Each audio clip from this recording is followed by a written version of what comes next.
Nah, jadi kan seperti ini. Nih, saya mau ngomong sama Polri yang memisahkan. Polri itu saya loh. Ketika presiden kelima, dipikirnya gampang, susah payah loh. Karena apa? Karena terpisahkan lagi dari TNI. Baik-baik. Itu apa enggak saya beri untuk ada pemasukan, ada pendapatan untuk APBN-nya. Saya belikan yang namanya peralatan dan lain sebagainya. Eleng loh ya yang jadi pemimpin. Jangan macam-macam. Jangan saya dibully. Kalau kali ini saya udah janji, kalau dalam kampanye ini saya dibully-bully, saya udah punya loh yang namanya pengacara-pengacara. Saya tepat janji loh. Waktu sebelumnya mau dibully kayak mau apa terserah aja, tapi saya pernah bikin. Jangan saya dibully ketika pemilu. Ya, saya bukan nakutin, itu kata kebenaran saya. Nah, jadi ya eleng aja dah. Dan apa sih? Selain itu mereka juga berasal hidup dan nantinya akan kembali menjadi rakyat biasa. Kayak apa loh? Kalau lagi jadi jenderal, udah gitu pensiun, banyak lalu mengingat, wah dia waktu jadi ini kok gitu ya Bu. Nah saiki wis dadi wong biasa. Hadirin sekalian, seluruh anak-anakku yang sedang mendengarkan dimanapun mereka berada, kebenaran dalam pemilu terjadi ketika rakyat dapat mengekspresikan hati nuraninya secara bebas, merdeka dan berdaulat. Nah ini juga untuk KPU, Bawaslu, tolong dong kerja yang benar. Saya kan baca tuh di jalan ada apa itu baliho, wah pemilu yang demokratis. Di mana ya saya lihat ada dua. Kan saya mata tuh suka lihat kalau lagi jalan. Lalu jujur, adil, luber, langsung, umum, bebas, langsung, umum, bebas. Nah ini bebasnya dan rahasia. Jadi tidak digiring loh. Tolong ya. Lah gimana toh yo? Saya dulu mempertahankan nanti. Dulu saya mau, dulu kan waktu zaman Orde Baru tuh LPU.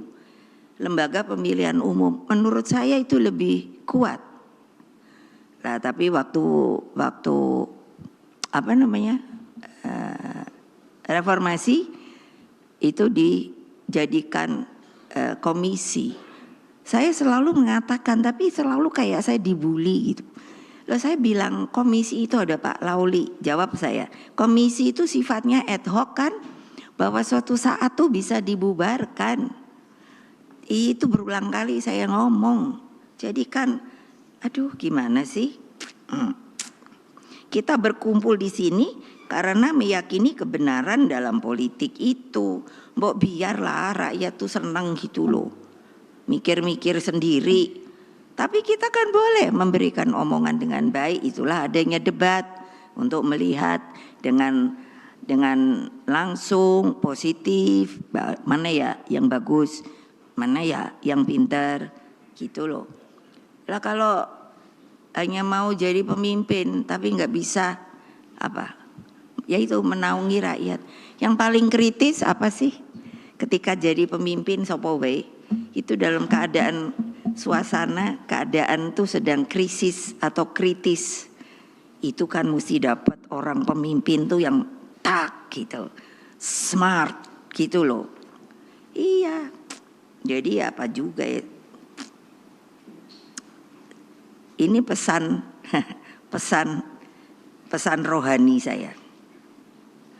Guna menggelorakan pentingnya kebenaran dalam politik, saya secara sadar dan juga penuh keteguhan hati memilih tema HUT PDI Perjuangan ke-51. Mungkin banyak ibu kok bahasanya bukan Indonesia, yaitu Sanskrit Satyam Eva Jayate, yang artinya kebenaran pasti menang.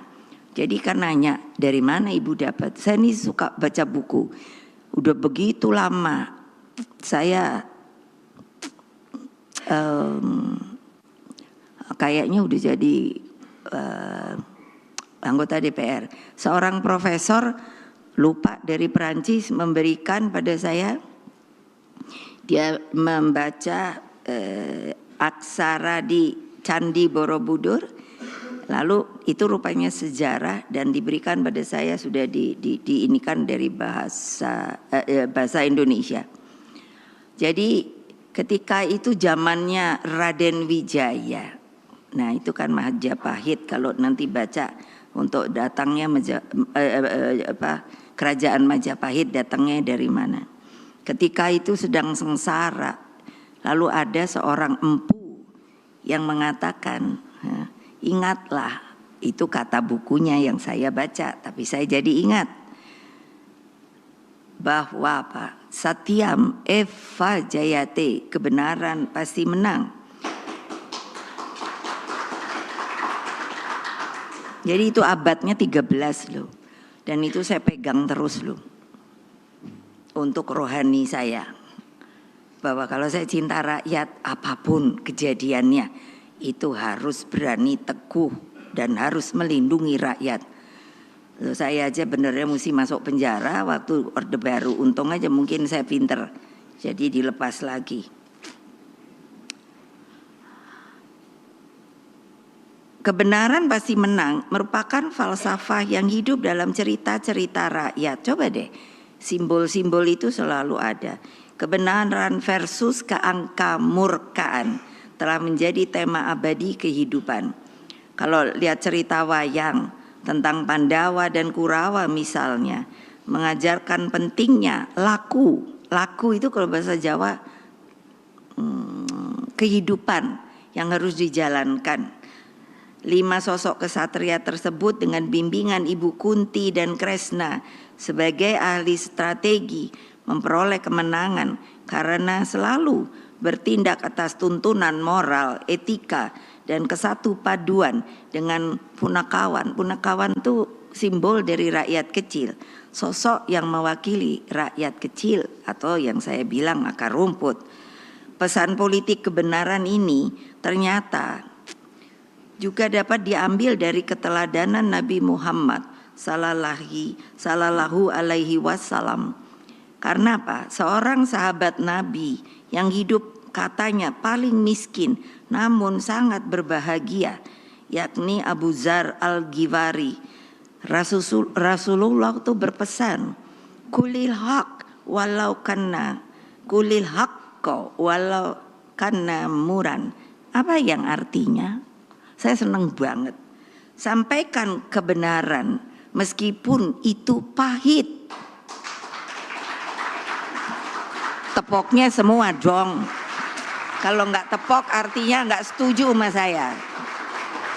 Lori ini kayak ceramah rohani kok, biarin sadar. Nah ini lagi.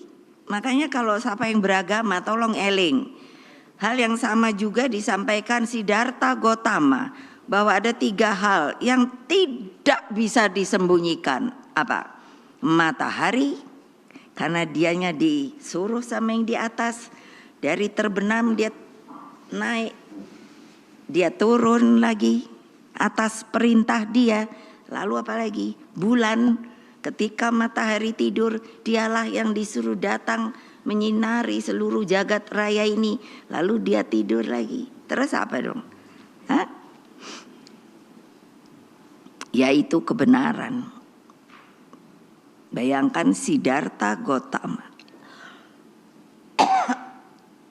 yang banyak juga pengikutnya.